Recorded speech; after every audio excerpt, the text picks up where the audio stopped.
Ma'asyiral muslimin, Bapak Ibu yang dirahmati Allah Subhanahu wa taala. Nabi SAW bersabda, "Raji'na minal jihadil asghar ila jihadil akbar." Ketika perang Badar, Nabi SAW bersabda, kita baru kembali menghadapi perang kecil untuk menghadapi perang yang lebih besar. Sahabat ketika itu kaget juga kan, padahal perang Badar ini udah luar biasa besarnya. Kok bisa begitu ya Rasulullah? Ada lagi perang yang lebih besar. Ternyata Rasul mengatakan, perang besar adalah jihadun nafs.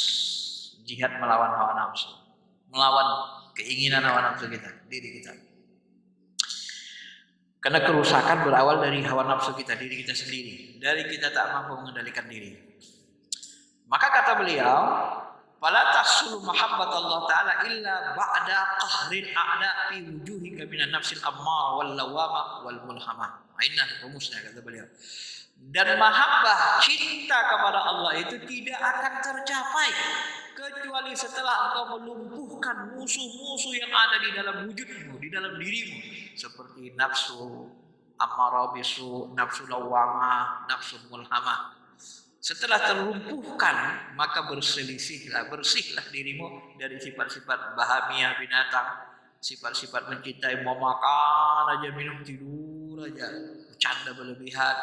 Bersih dirimu dari sifat-sifat subuhiyah binatang buas, seperti marah, mencaci, memukul, memaksa. Bersih dari sifat-sifat syaitaniyah seperti sombong, ujub, hasad, dengki, dendam. Dan sifat-sifat badan dan qalbu yang tercela lainnya. Jika engkau telah bersih dari sifat ini, maka engkau sudah bersih dari sumber segala dosa. Maka engkau termasuk orang yang suci dan ahli taubat. Ya. Jadi kalau Al-Ghazali itu disebut ulama dengan tarik tasawuf akhlaki, karena dia buat rumus tahalli tajalli. Bersihkan sini dari sifat tercela, isi dengan sifat terpuji, baru tajalli, menyaksikan Allah.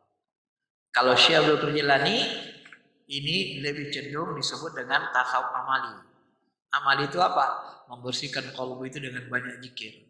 Fokus dikit, tarekat dengan zikir. Jadi maka sebagian guru kita mengatakan tarekat itu adalah sekolahnya orang-orang yang bertasawuf. Siapa yang mau menjalani ilmu tasawuf, hendaklah dia sekolah. Sekolahnya di mana? Tarekat. Kalau dia bertasawuf, memahami buku-buku saja, maka nanti dia larinya kepada teori. Ada yang bimbing. Ya. Innallaha yuhibbut tawwabin wa yuhibbul mutatahhirin. Allah mencintai orang yang taubat dan mencintai orang yang bersih. Ini kan kunci. Bagaimana supaya cinta itu bisa diperoleh? Ya, salah satunya ini. Kita harus terus-menerus taubat dan terus-menerus bersihkan qalbu. Apabila sudah sempurna taubat dan bersih kita, qalbu kita, jadilah kita muhibbin, pecinta. Muhibbin itulah yang disebut dengan namanya wali. Wali itu artinya kekasih. Siapa kekasih Allah? Orang yang mencintainya. Apabila aku sudah mencintainya, maka aku jadikan dia memandang dengan mataku, dengan telingaku. Kan itunya dia. Maka saya sebut ini jalan muhibbin, jalan para kekasih, jalan para wali. Ya. Dalilnya kan jelas kan? Innallaha yuhibbut tawwabin wa yuhibbul mutatahhirin. Allah cinta kepada orang yang taubat dan orang yang senantiasa membersihkan diri. Siapa yang dicintai Allah? Mutatahhirin, orang bersih. Maka bersihkanlah. Supaya kita dicintai Allah, supaya tumbuh rasa cinta dalam qalbu itu. Kalau nggak bersih nggak bisa, Pak. Nggak tumbuh-tumbuh rasa cinta itu. Makanya orang yang tobat dengan dosa lahir saja tak termasuk dalam ayat ini. Meskipun dia bisa disebut taibun, orang tobat, tapi nggak menjadi tawab. Orang yang bertobat dengan sebenar-benarnya. Karena kata tawab dalam bahasa Arab menggunakan sighah mubalaghah, tawabin. Orang yang benar-benar tobat, jahir batin. Bukan orang yang tobat jahir saja. Ya. Sehingga yang dimaksud tobatnya adalah tobat orang khawas. Perumpamaan orang yang tobat dari dosa lahir saja adalah seperti orang memotong rumput, hanya batangnya saja. Kita potong rumput, tapi atasnya aja, batangnya saja, Pak. Besok tumbuh lagi dia. Kalau tobatnya jahir saja. Tapi kalau orang tobat batin, langsung kita cabut akar rumputnya. Sama akarnya habis, Pak. Nah, itu tobat batin kalau melibatkan ruhani tobatnya. Dia tak mau mencabut akarnya. Kalau tak dicabut akarnya, nanti tumbuh lagi, kata beliau. Bahkan bisa jadi lebih lebat. Berbeda dengan orang tobat yang sungguh-sungguh dari akhlak ke buruk, ia seperti orang yang mencabut rumput dari akarnya. Ya. Dapat dipastikan dia nggak tumbuh lagi. Paling kalau tumbuh lagi, lain lagi rumputnya, bukan yang itu. Karena yang itu udah habis. Jadi gitu dia.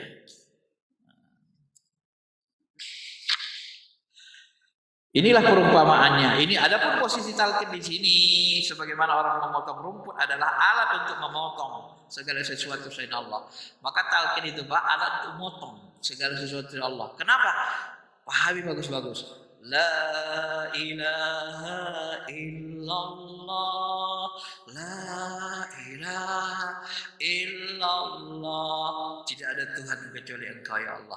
Tidak ada yang maujud kecuali Engkau. Selainnya habis binasa. Kullu syai'in halik illa wajhak. Semua binasa kecuali Engkau. La ilaha illallah. Tidak ada Tuhan kecuali Engkau ya Allah. Makna dasar, makna ma'rifatnya tidak ada yang maujud. Yang ada hanya Engkau, yang ada hanya Engkau, Engkau, yang lain gak ada binasa. Dia potong, dia habisi semua Pak. Makanya la ilaha illallah itu, man qala la ilaha illallah dakhalal jannah, itu pintu surga. Kadang kita merasa aneh, ada orang zikir la ilaha illallah, dia merasa terganggu. Berarti kolbunya tidak hidup, atau yang zikir la ilaha tidak hidup.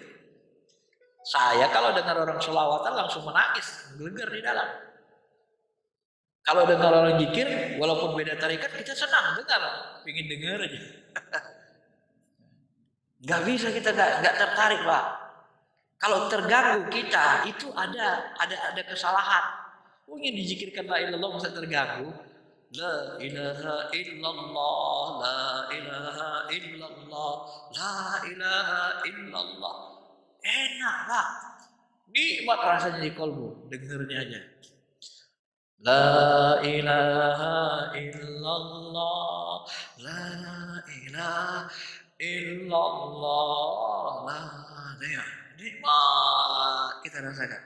Illallah, la ilaha illallah. Kita seperti kalau kita makan, kalau Bapak hobinya enaknya makan di warung sederhana, warung Padang, lebih enak dari makan di warung sederhana Pak.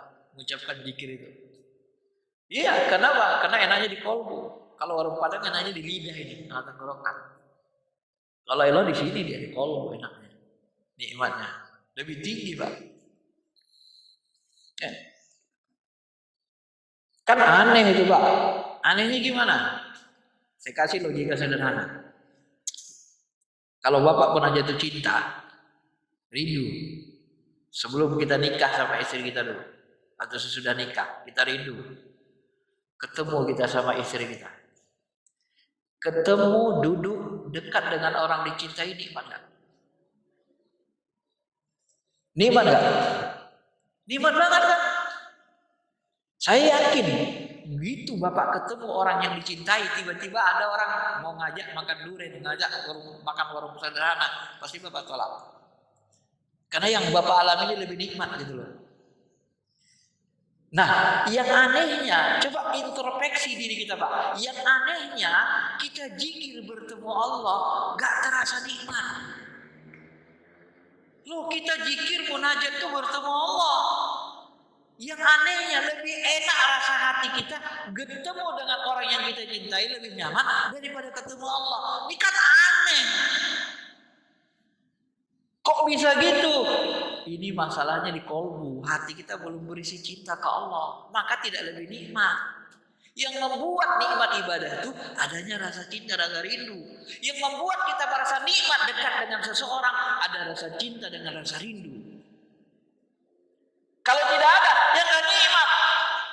Yang membuat kita tidak nyaman, tidak enak dekat duduk dengan orang ada rasa benci, rasa jengkel. Coba Bapak duduk dengan orang yang Bapak benci, Bapak jengkeli. Enak gak? Gak enak. Yang dicintai dirindui, nikmat. Loh, kenapa sama istrinya orang dicintai nikmat, sama Allah enggak? Kan masalah kolbunya. Berarti kolbunya nggak ada rasa cinta, benar? Kan sederhana Pak logikanya. Sederhana. Itulah yang membuat ibadah kita tidak nikmat.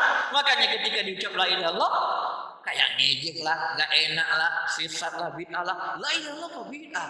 Itu kalimat tauhid. Orang kafir mengucap itu langsung Islam, langsung masuk surga. Kok jadi masuk neraka? Ya kolbunya tidak hidup. Kalau kolbu Bapak hidup, ya zikirullah, disebut nama Allah. La ilaha illallah, la ilaha illallah. Dengarnya itu getar kita dengarin enak sambil kerja kita dengarin aja. Bagaimana mungkin kita merasa terganggu kan? Kalimat-kalimat tauhid seperti itu. Masyaallah muslimin Bapak Ibu yang dirahmati Allah Subhanahu wa taala. Beliau membuat perumpamaannya, ya. Posisi talqin di sini seperti orang memiliki alat. Jadi talqin kalau memotong segala sesuatu selain Allah tadi. Seperti yang kita ketahui, orang yang tak mau memotong pohon pahit, tidak mau menempuh perjalanan pahit, tidak akan merasakan pohon manis. Berpikirlah kalian wahai manusia yang memiliki hati, yang memiliki pandangan kolbu. Semoga engkau bahagia, usul kepada Allah Subhanahu wa taala. Allah taala berfirman, dan dialah yang menerima taubat dari hamba-hambanya dan memaafkan segala kesalahannya. Kecuali orang bertobat, beriman, beramal soleh, maka kesalahan mereka diganti Allah dengan kebaikan. Man taba wa amana wa amila sholihan fa ulaika yubaddilullahu sayyi'atihim hasanat. Nah, di bab lain boleh memberikan rumus kepada kita. Ini rumus kunci Pak. Silakan Bapak amalkan, Bapak ingat benar-benar. Saya kasih rumus kunci. May ya'mal wa man kana yarju liqa'a rabbih falyamal amalan shalih wa la yusyrik bi ibadati rabbih ahada. Kunci dalam ilmu tasawuf, siapa yang mau ketemu dengan Allah, maka hendaklah dia beramal dan tidak boleh ada keinginan lain selain Allah. Itu kunci. Ya. Bapak rasakan nanti, kalau Bapak sering beramal, tidak mengharapkan dunia, tidak mengharapkan akhirat surga, hanya mengharapkan Allah ridho, baru nanti tumbuh cepat rasa cinta itu. Baru nikmat aja. Jadi cuma rasa nggak boleh kita mengharapkan dunia, sebenarnya boleh, tapi ikhlasnya rendah. Maulana Zakaria Al-Kandahlawi, ahli hadis orang jemaah tabligh, dia buku, karang kitab Fadilah Zikir, Fadilah Amal. Fadilah Zikir itu disebut, menjelaskannya. Tingkat ikhlas itu bertingkat-tingkat. Pertama ada orang sholat, ada orang ibadah mengharapkan kebaikan dunia. Dia sholat duha, yang diharapkan apa? Lancar rezeki. Ini orang yang rendah makomnya. Ikhlas juga gitu Pak, boleh. Tapi orang awam. Kemudian yang kedua, ada orang yang ibadah itu mengharapkan balasan akhirat, kebaikan akhirat. Tadi kebaikan dunia, ya lancar rezeki di dunia. Ini kebaikan akhirat. Apa itu? Minta surga. Boleh. Ini ikhlasnya tingkat kedua. Yang paling tinggi itu orang yang beribadah mengharapkan wajah Allah, ridha Allah semata. Wa man kana yarju liqa'a rabbih, siapa mau ketemu dengan Tuhan. Liqa itu kalau bahasa orang, nah itu kan orang PKS dulu kan ada liqa, sekarang udah tuker namanya. Liqa itu juga ketemu tatap muka. Ini liqa namanya. Mau siapa yang mau liqa ketemu Allah berhadapan-hadapan gini? Falyamal amal soleh. Kuncinya beramal soleh. Dan amal soleh itu wala yusyrik, tak boleh menginginkan sesuatu apapun illallah, kecuali Allah. Lagi wajahnya. Kenapa orang sufi, orang tasawuf, orang tarikat rata-rata punya rasa cinta?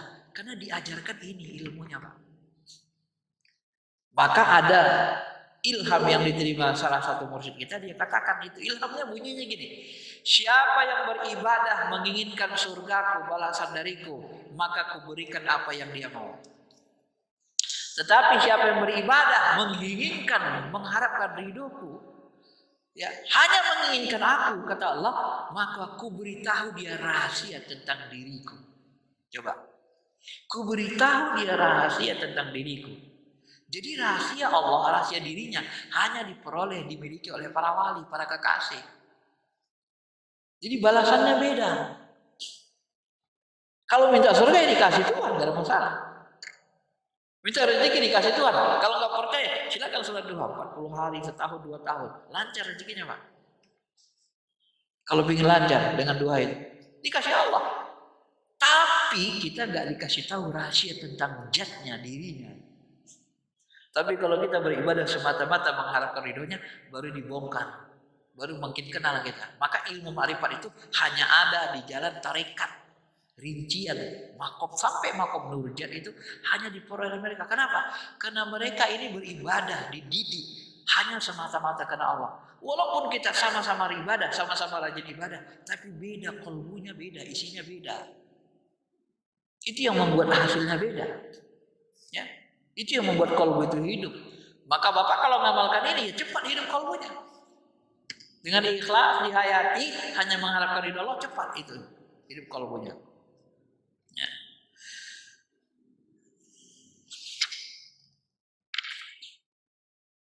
Masyarakat muslimin, Bapak Ibu yang dirahmati Allah Subhanahu wa taala. Sedikit lagi.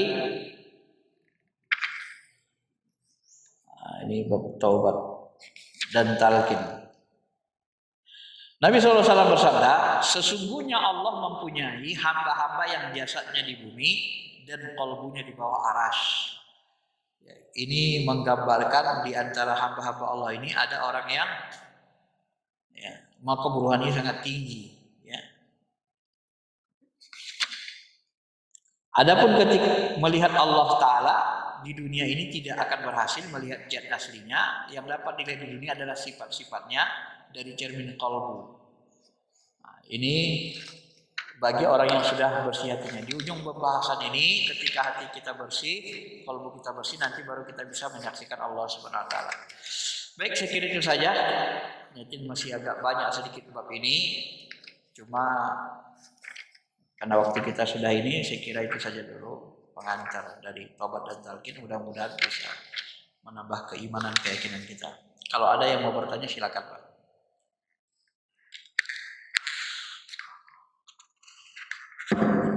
Ya, silakan, Pak.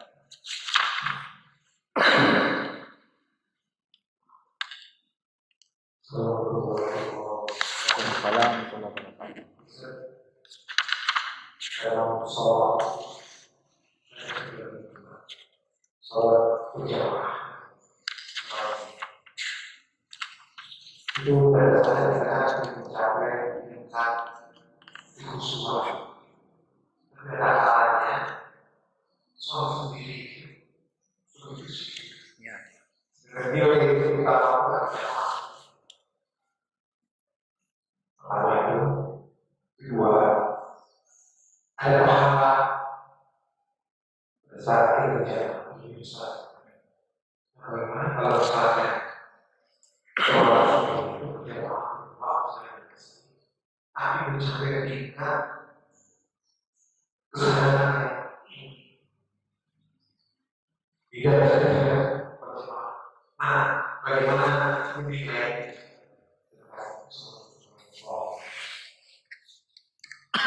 Iya.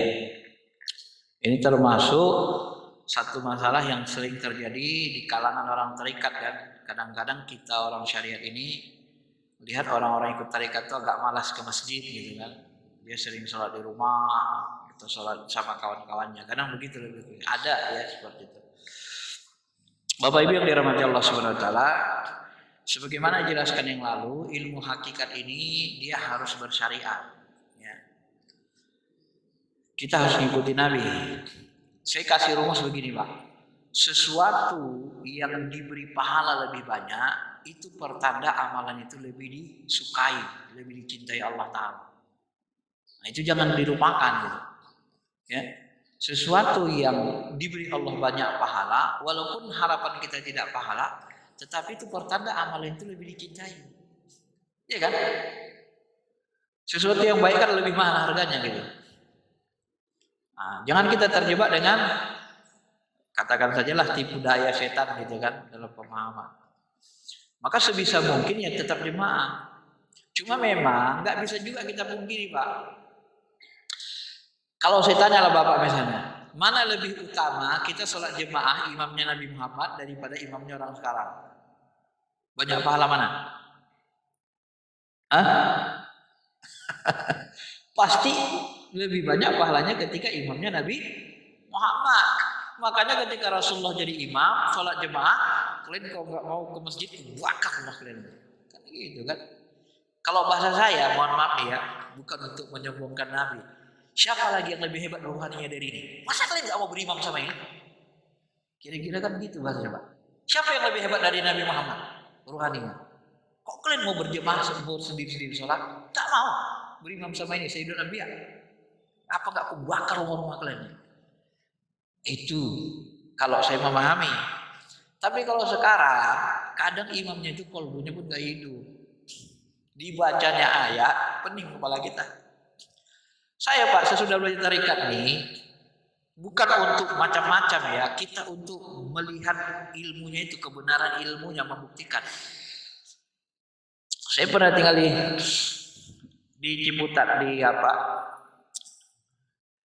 imamnya ada ustadz habis maghrib dia ngisi kajian. Kemudian dia sholat isya. Jadi imam. Suaranya benar bagus. Saya ikut di belakang. Hati saya nggak getar, kosong. Klok gitu. Wah ini pasti nggak hidup kolbunya. Sebenarnya saya selidiki, rupanya dia orang jemaah ini yang katakan saja agak anti dengan ilmu ini. Kemudian sholat subuh imamnya ya anggap aja orang Edu gitu ya. Begitu jadi imam saya merinding. Saya tanya rupanya dia ustaz orang Edu. Getar hati kita. Padahal tingkat kemerduannya mirip-mirip hampir sama. Satu kosong, satu lagi gemetar kita Pak. Menangis kita dengarnya. Nah dari situlah saya memahami. Jadi imam itu pun tidak semuanya. Ya. Jadi macam mana kalau nggak hidup kolbunya? Nah maka di tarikat Naqsabandi saya tanya kepada mursyid saya. Beliau jawab gini. Ya satukan kolbu kita sama kolbunya. Rasa kita. Satukan rasa kita, bantu dia supaya rasanya menghadap Allah. Itulah baiknya orang Naqsabandi Pak. Jadi bantu imam itu ruhaninya supaya dia arah hatinya ke Allah Ta'ala. Secara rasa dibantu. Ya. Supaya hatinya pun mengarah ke Allah. Jangan lalai. Ya namanya usahakan itu yang bisa dilakukan. Supaya apa? Supaya syariat hakikat bersatu. Jangan karena imamnya gini langsung kita gak ke masjid. Nah ini tadi kan. Itu yang kadang-kadang kita gak ingin sunnah jahir Nabi ada, sunnah batinnya ada. Sunnah jahirnya apa? Nabi sholat jemaah. Batinnya apa? Nabi khusyuk. Dua-duanya penting. Kalau salah satunya kita buang nanti jadi fitnah. Makanya harus digabung dia sebijaksana mungkin Pak. Ya. Ada orang yang baru baca TK gitu, tak mau dia berimam Pak. Ini salah juga jadinya kan. Jadi fitnah jadinya. Karena gurunya mungkin ada sebagian orang hakikat kurang paham syariat, ada juga. Ya. Jadi gurunya tidak menganjurkan seperti ini bisa jadi karena kurang paham aja sebenarnya kan. Nah, jadi mereka aja yang berimam. Kadang itu juga. Jadi untuk menghindari fitnah, kita harus bijaksana dalam kedua ilmu ini. Jadi Bapak kalau lebih khusyuk di rumah, ya nggak apa-apa. Cuman usahakan tetap berjemaah di masjid gitu. Ya kadang-kadang itu bisa jadi tipuan setan juga untuk kita, cobaan untuk kita lah ya, supaya kita menghindari jemaah. Akhirnya nanti kita di rumah nggak khusyuk juga kan. Sekalinya kita rasa khusyuk, tapi nanti diterusin nggak khusyuk juga bersama aja. Kalau ulama jemaah tabligh beda lagi. Kalau kita berjemaah gini, ini nggak khusyuk, ini nggak khusyuk, yang di sini khusyuk, sana khusyuk. Karena mereka khusyuk, kita dapat pahala khusyuk, saling membantu itu Pak. Dia detik kelima ini tidak khusyuk, detik keenam ini, detik ketujuh, detik yang ini, detik-detik ini mereka khusyuk.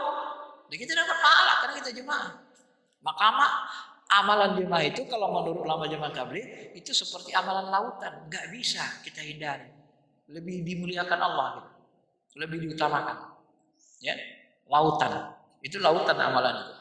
Jadi jangan ditinggal, tetap kita berjemaah. Ya, kalau nanti di rumah ya mau khusyuk dibantu pakai sholat sunnah. Kalau sholat sunnah kan sendiri. Makanya Nabi sering juga itu habis sholat jemaah kan sholat sunnahnya sendiri di rumah. Jadi begitu, digabung antara syariat dan hakikat supaya tidak jatuh salah satunya, karena dua-duanya penting. Karena saya sendiri, mursyid saya mengatakan tidak boleh kita melemahkan syariat, tidak boleh. Karena syariat itu termasuk bahagian dari yang, kalau bahasa beliau gini, siapa yang merendahkan syariat-syariat, walaupun amalan jahil, siapa yang merendahkannya, terlalu merendahkannya, menghinanya, maka dia nanti akan dihancurkan Allah sendiri. Nggak boleh kita rendahkan, Pak. Tetap kita jaga syariat itu, ya. Itu walaupun kita berhakikat. Ada lagi? Ya.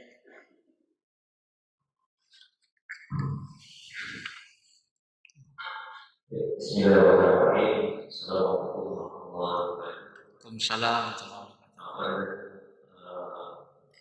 Jadi saya menyinggung tentang ibadah yang selalu manusia lakukan ada harapan bahwa ini dunia maupun akhirat.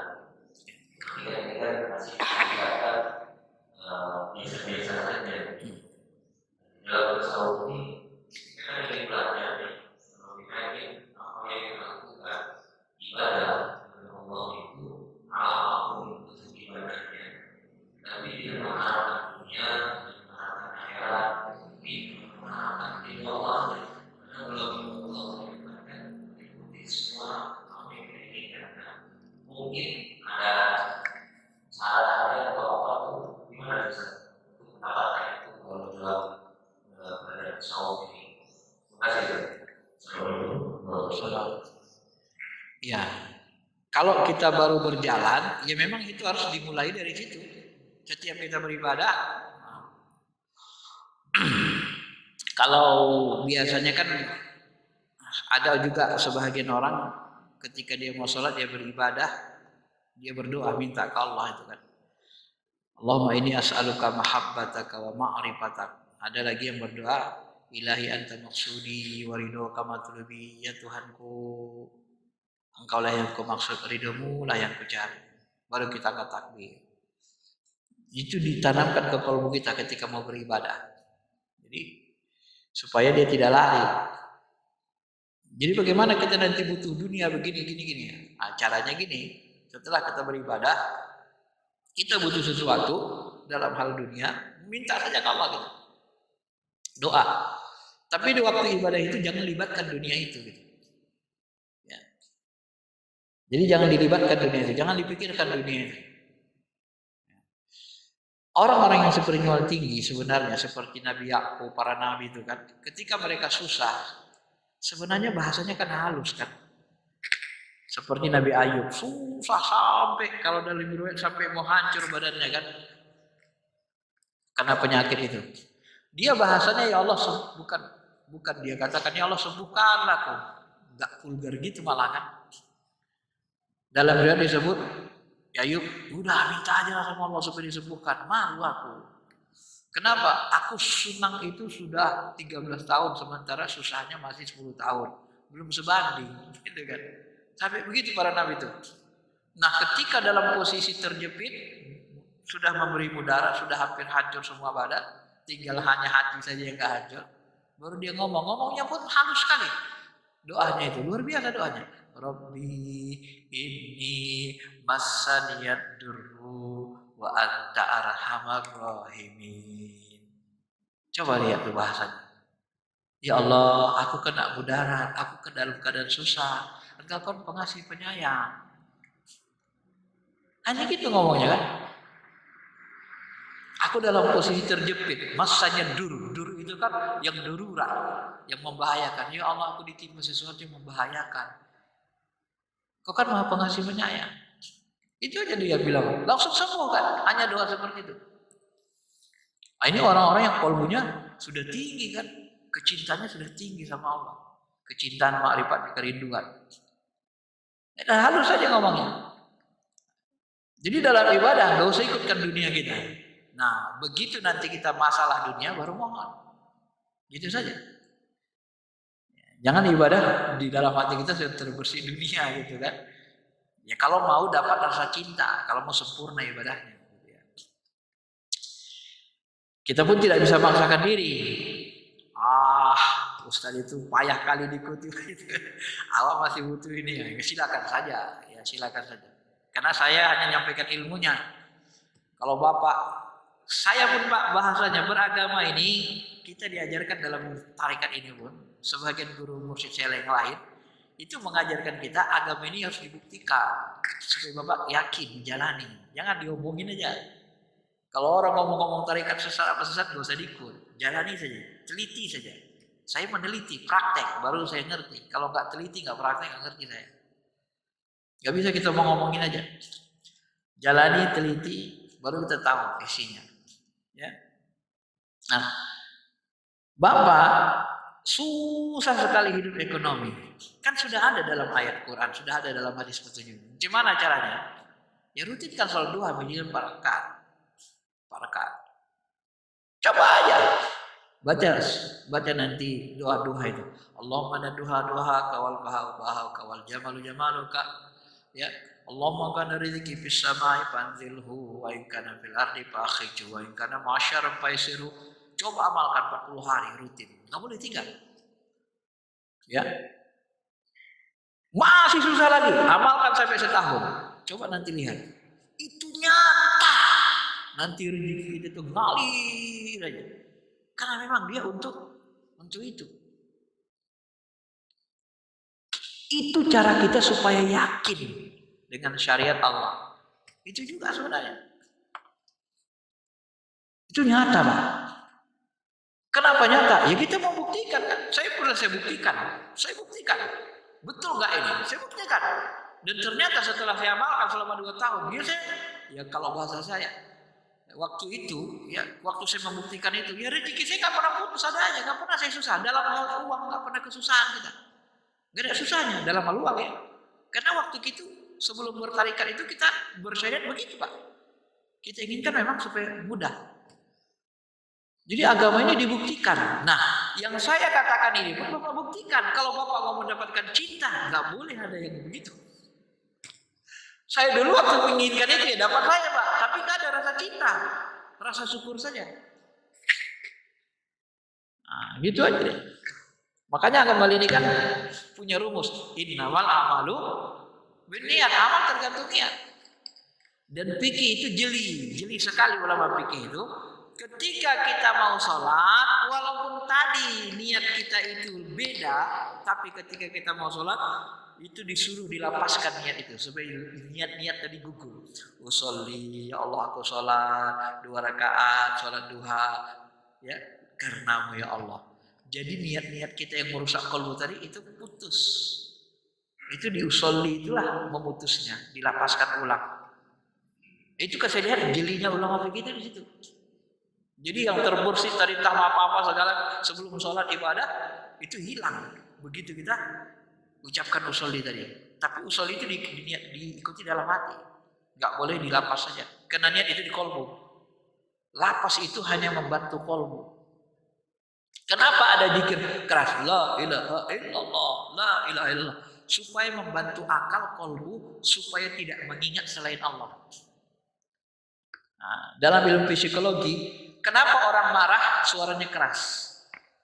Ada nggak orang marah suaranya lembut? Inilah. Kenapa orang marah? Kenapa orang marah suaranya keras? Karena orang